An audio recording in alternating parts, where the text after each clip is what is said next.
there's some weeks that you just know are going to be massive for the market, where there's so many catalysts lined up that you can't help but think that there are going to be some explosive moves.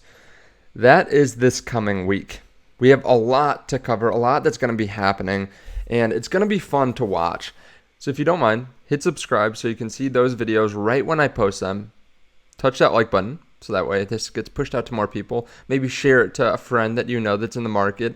And I want to say too, I did revamp a little bit the Patreon. Made sure that tier was open up that had previously been closed.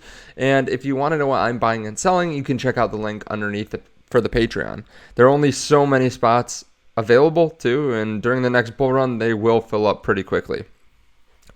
So the crypto market down just a little bit on the 24 hours. Basically no movement though. We've just been flirting with this range for Bitcoin, 29.6 to 30.3. XRP coming down a little bit. We'll talk more about some of the things that are happening in the market right now. But first, I want to cover what's going to start happening next week. So we'll get the weekly crypto asset fund flows report. And this is the last one. We had 4 big weeks of inflows. I'm talking 130 million plus, 130 million to 250 million.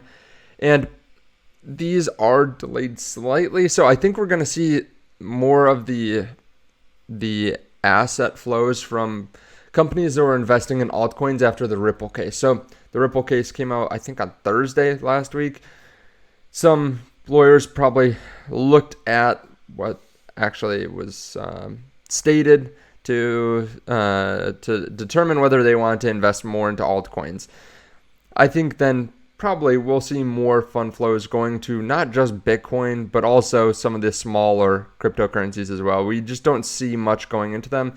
I'm not saying we're going to get 100 million into Solana or anything like that, but I could see us getting a little bit more substantial deposits or inflows to those different cryptocurrencies. I'm curious to see this though on Monday. But from there, on Tuesday, we start to get earnings, a lot of big important earnings. We have Google that's going to be announcing on July 25, I believe that's Tuesday. Microsoft also on July 25. Then the next day, we have Facebook, July 26. Obviously, these are some of the biggest companies in the stock market. They talk about blockchain, they talk about their business, they talk about the consumer, they talk about all kinds of things and where they think their profits are going to move. It's really going to determine where the indices move in the short term as well. This will drive the narrative for the next couple months. And this is definitely going to be a volatile time because on one hand, yeah, a lot of these are still off their highs. Microsoft, though, at record highs. But they've also moved up a lot. And this is at a time where they're not really increasing revenues all that much year over year. It's not like back in 2020 or 2021 when Google increased their revenue by 50% or 100% or whatever that was. A lot of these companies are getting 10% revenue growth or something like that. So it's not an explosive time, but the prices of these stocks have gone up a lot, baking in a lot of good news. So we'll have to see how that all pans out. It's not quite like some of the previous quarters that we've seen where all the big tech players are on the same week. Apple's actually going to be the next week, so August 3. Then Amazon also August 3. So we get a little bit of breakup there at least.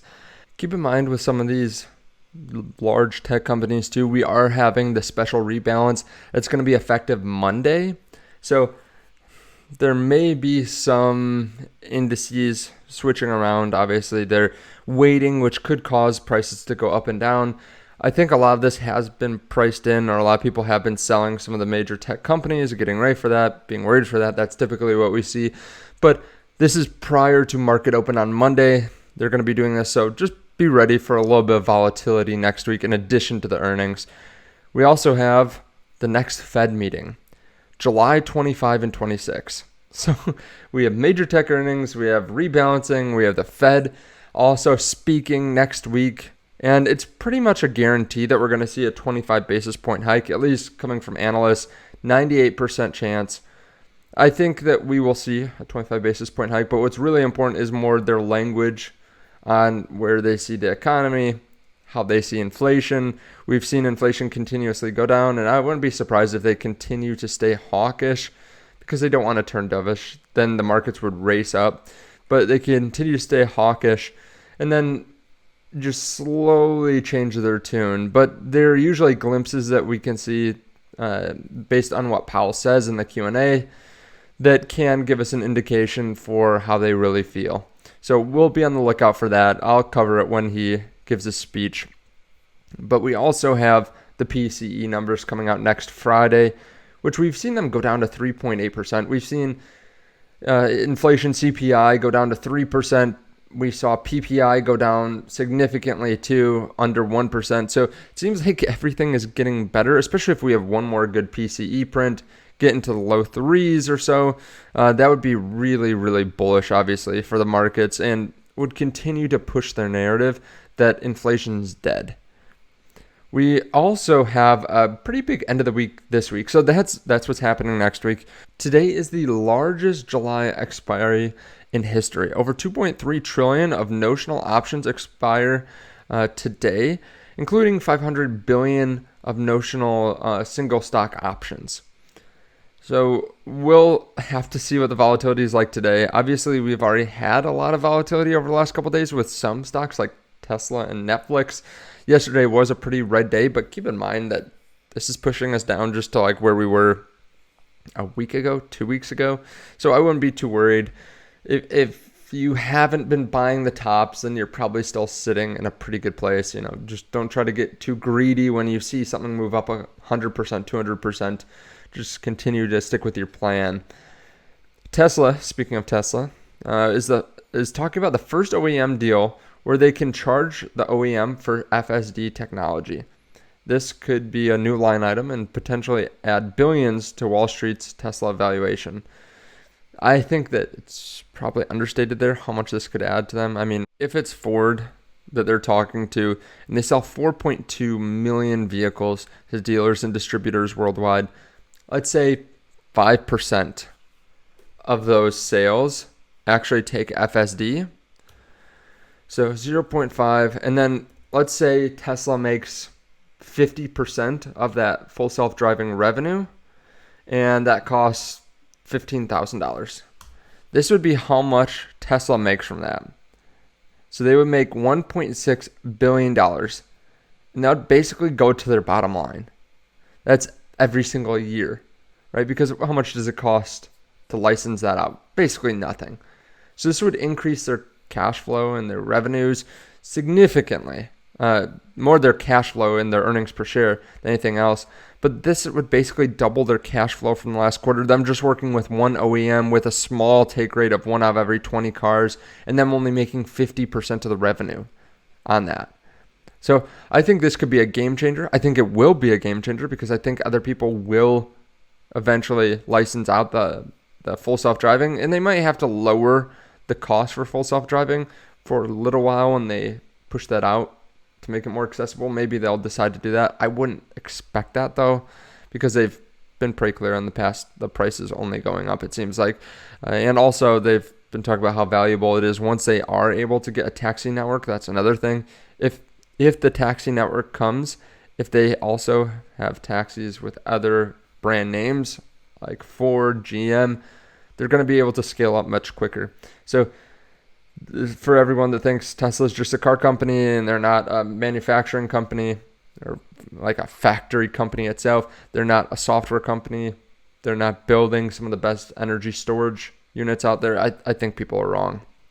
And then the last thing I want to talk about Tesla is Tesla added Bitcoin payment code on the back end of the website. Apparently, they added this recently. Now, they had payment functionality a while ago, then they stopped taking Bitcoin as payment during the last bull run, or after the last bull run. It might have been slightly after, depending on when you thought the bull run ended. But they still are holding on to Bitcoin. They're still obviously bullish on Bitcoin a bit. And I think this is positive because it just brings more eyeballs to it. I don't think it will really help Tesla that much in the long term, except for maybe some free exposure during the next bull run. Maybe someone really smart is saying, hey, we need to put this on because everyone's going to be searching for Bitcoin prices. they're going to be buying, then they're going to get 20-30% return, and then they're going to want to go spend it and buy a Tesla. So I think that this is good, but I don't think it will really do much for Bitcoin overall, except show one more company that's willing to accept it. That's a big brand name. So I do think that's a slight positive if this actually materializes, but we don't know for sure if they will take Bitcoin at this point. They just apparently added the payment code back on the back end. I can't confirm that though, because I'm not a coder or anything like that, so I'll have to take their word for it. I've seen that from a couple different accounts. Now, overall, like I said, the market looks fine. Nothing too bullish, nothing too bearish. Obviously, there's been a lot of good news over the last couple of weeks with SEC decision, with so many different large investors getting into crypto or wanting to get into crypto with a spot ETF. I think overall, though, we're seeing in a pretty good place. Obviously, we have a little while to the next Bitcoin halving, but if you made it this far, I think you can make it the rest of the way.